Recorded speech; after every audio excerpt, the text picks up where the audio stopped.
ہم نے پہلے ویڈیو جو اپلوڈ کی تھی وہ سوشلزم کے حوالے سے تھی اور کیپٹلزم کے حوالے سے تھی۔ آج ہم بات کریں گے مارکسزم پر، کیونکہ مارکسزم کو جاننے کے لیے ہمیں سوشلزم اور جو کیپٹلزم ہے اس کے جو کریکٹرسٹکس ہیں ان کا جاننا بہت ضروری ہے۔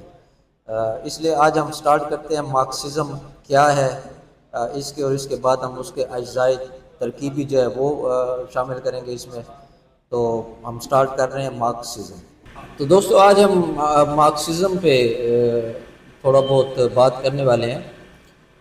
دوستو کارل مارکس کے مطابق انسان جو ہے وہ قدرتی طور پر پیداواری، محنتی اور ملنسار مخلوق ہے، جو اپنی فطرتی طاقتوں کے آزادانہ استعمال کے ذریعے اپنی زندگی میں تکمیل اور معنی تلاش کرتا ہے۔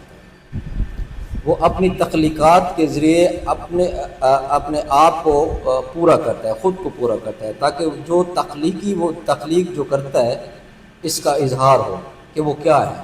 جب کوئی چیز ان کی کوششوں کے راستے میں نہیں آتی، ان کی زندگی، ان کی پیداواری، صلاحیت، ملنساری، سرگرمی اور ان سرگرمیوں کی وجہ سے جو معنی خیز ہوتی ہیں۔ مارکس کے نزدیک حقیقت کا تعلق بنیادی طور پر وجود کے مادی، خاص طور پر معاشی حالات سے جڑا ہے۔ جسمانی طور پر زندہ رہنے کے قابل ہونے کے بغیر یہ سوال کہ کیا زندگی کا کوئی مطلب ہے زیادہ معنی نہیں رکھتا، کیونکہ زندگی کا مفہوم صرف ایسی مادیت پرستی میں ہی سمجھا جا سکتا ہے۔ اس لیے ضروری ہے کہ زندگی اور معنی کے بارے میں بنیادی طور پر معاشی لحاظ سے سوچا جائے۔ در حقیقت انسانی وجود کا معاشی ڈھانچہ ہماری زندگی کے تمام پہلوؤں کا تعین کرتا ہے۔ ہماری ملازمتیں، ذاتی تعلقات، قوانین، سماجی اقدار، سیاست، فلسفہ، آرٹ اور مذہب بھی، یہاں تک کہ تاریخ کے بارے میں سوچنے کا تقاضا کہ ہم اس لحاظ سے سوچیں کہ معاشی قوتیں کس طرح ایک دوسرے سے ٹکراؤ کی شکل اختیار کر لیتے ہیں۔ اسی طرح کا تنازع مارکس کے پیش رو WF ہیگل کا نتیجہ تھا، جسے ڈائلیکٹیکل یا جدلیاتی عمل کہتے ہیں۔ دوستو جدلیاتی ایک ایسا عمل ہے جس کے تحت ایک قوت یعنی ایک تھیسس اور اس کے مخالف اینٹی تھیسس کے ذریعے سوچنے کا ایک نیا ترکیب پیدا ہوتی ہے جو اس کے مخالف ہوتی ہے، جس میں پرانے اور نئے دونوں قوتوں کے عناصر شامل ہوتے ہیں۔ اس کے بعد جو ترکیب خود ایک نئی تھیسس بن جاتی ہے، اس کی اپنی ضد کے ساتھ مزید ترکیب پیدا ہوتی ہے اور یہ عمل غیر معینہ مدت تک جاری رہتا ہے۔ دوستو ہیگل اس عمل کو ایک ایسے عمل کے طور پر بیان کرتا ہے جس میں ذہن اپنے بارے میں سوچتا ہے اور پھر اسی سوچ پہ غور کرنے کے ذریعے خود کو اس شے سے الگ کرتا ہے۔ لیکن مارکس کہتا ہے کہ اس طرح سے ایک اہم نقطہ نظر نہیں آتا، یعنی یہ حقیقت بنیادی طور پر مادی چیزوں کے بارے میں ہے، ذہنی یا مثالی چیزیں بالکل نہیں ہے، جسے ہم عینیت پرستی کہتے ہیں۔ دوستو سرمایہ دار ان مصنوعات کا مالک ہے۔ سرمایہ داری میں مزدور اس طرح اپنی محنت کی مصنوعات سے بالکل الگ ہو جاتے ہیں، یعنی وہ اپنے بنائی ہوئی چیزوں سے جڑے ہوئے محسوس نہیں کرتے۔ اس طرح وہ اپنے کام کی مصنوعات کی پرواہ نہیں کرتے اور نہ ہی اس پر وہ فخر کرتے ہیں۔ دوستو اس کے علاوہ وہ خود مزدوری سے بیگانہ ہو جاتے ہیں، یعنی لوگ کام کرنے سے بیگانہ ہو جاتے ہیں، کیونکہ وہ محسوس نہیں کرتے کہ وہ کیا کر رہے ہیں اور کیوں کر رہے ہیں۔ اس لیے وہ کام میں جانا پسند نہیں کرتے اور ان کا فرصت کا وہی وقت جہاں انہیں واقعی خود بننے کا موقع ملتا ہے۔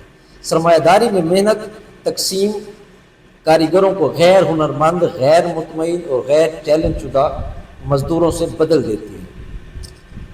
دوستو سرمایہ داری کے تحت لوگ کارکنوں کے طور پر اپنی فطری نوع سے خود کو الگ محسوس کرتے ہیں، کسی چیز کو پیدا کرنے میں وہ جو خوشی لیتے ہیں وہ ضائع ہو جاتی ہے۔ اس کے بجائے لوگوں کو اپنی محنت بیچنی پڑتی ہے، یعنی خود کو بیچنا پڑتا ہے زندہ رہنے کے لیے، اور آخرکار وہ ایک دوسرے سے الگ ہو جاتے ہیں۔ دوستو، سماجی طور پر دوسرے کارکنوں سے متحد ہونے کے احساس سے وہ دوسرے لوگوں کے ساتھ تعاون کرنے کے بجائے مقابلہ کرنے پر مجبور ہو جاتے ہیں، جسے الائنیشن کہتے ہیں یا بیگانگی کہتے ہیں۔ سرمایہ دارہ نظام کے تحت لوگ بالآخر خوش نہیں رہ سکتے، وہ ایسے کام کرنے سے قاصر ہیں جو انہیں بطور فرد پورا کرنا ہوتا ہے۔ دوستو، اس کے علاوہ انہیں اپنے آپ کو یہ دھوکہ دینے کے لیے کہ وہ خوش ہیں، مادی خوشحالی کی اس سطح کو برقرار رکھنے کی فکر کرنی ہوتی ہے۔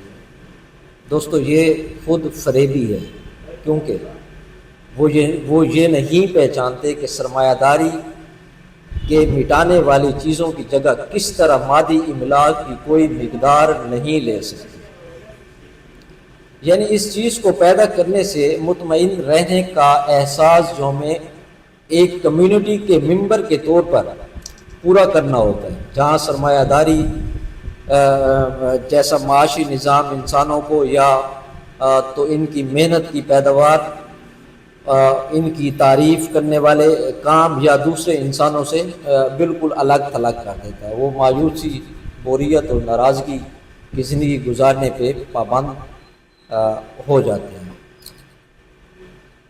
دوستو، سرمایہ داری میں انسانی سرگرمیوں کی مادی اقتصادی بنیاد ذرائع پیداوار، خام مال، کارخانے، فارمز، دکانیں وغیرہ جو نجی افراد کی ملکیت ہوتی ہیں، پیداواری قوتیں، ٹیکنالوجی اور علم، اور اس کی تقسیم اس میں شامل ہے۔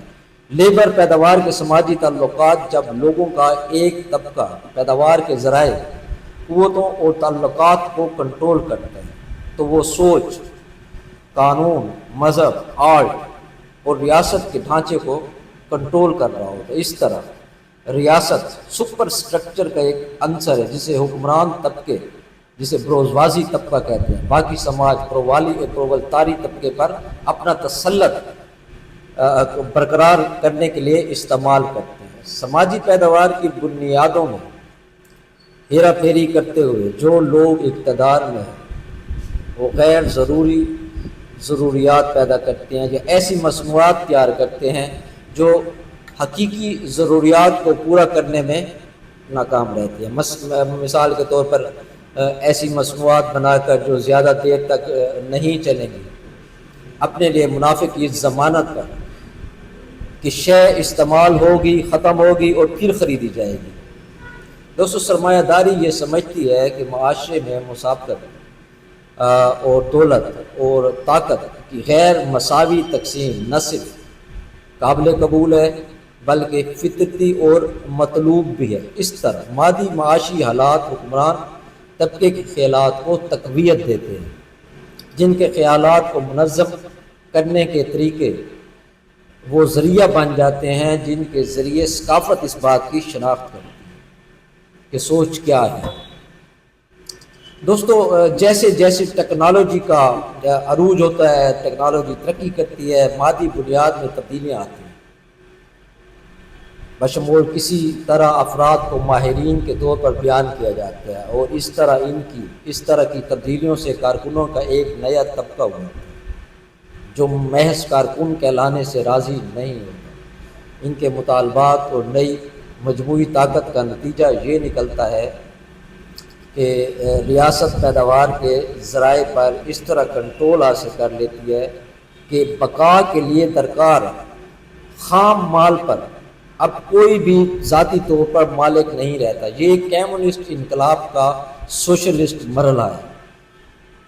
دوستو، کچھ عرصے کے بعد ریاست کو مزدوروں کے سابق حکمران طبقے کے استحصال سے بچانے کی کوئی ضرورت نہیں رہی، کیونکہ سرمایہ دار اب ذرائع پیداوار پر کنٹرول نہیں رکھتے اور اس طرح مختلف سوچ کے طریقوں پر قابض نہیں رہ سکتے۔ اس مقام پر جب افراد یہ تسلیم کرتے ہیں کہ ان کے مفادات باقی معاشرے کے مفادات کے ساتھ کیسے مطابقت رکھتے ہیں، ریاست محض گروہی اہداف کے لیے کام کرنے والے باضمیر افراد کی برادریوں میں گھل جاتی ہے، ریاست کی ضرورت ہی باقی نہیں رہتی۔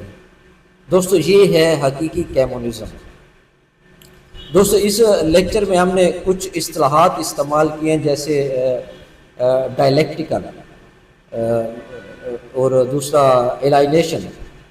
تو ان پہ ہم ایک علیحدہ سے لیکچر تیار کریں گے، کیونکہ یہ بذات خود میں ایک بہت بڑی اور گہری فلسفی رکھتی ہے۔ جیسے جس کو ہم الائنیشن کہتے ہیں، جب مزدور جو ہے وہ اپنی خود سے بیگانہ ہو جاتا ہے، یا اس کو اپنی محنت بیچنی پڑتی ہے، اس کی بیگانگی کی کیا وجوہات ہوتے ہیں، اس پر ہم ڈیٹیل سے بات کریں گے۔ اور دوسرا جو جدلیات ہے، ڈائلیکٹیکل میٹیریلزم، یہ بھی کافی اہمیت کا حامل ہے، اس سے جڑا ہوا۔ تو اس پہ ہم ایک الگ سے ویڈیو یا لیکچر تیار کریں گے۔ آپ لوگوں کا بہت شکریہ۔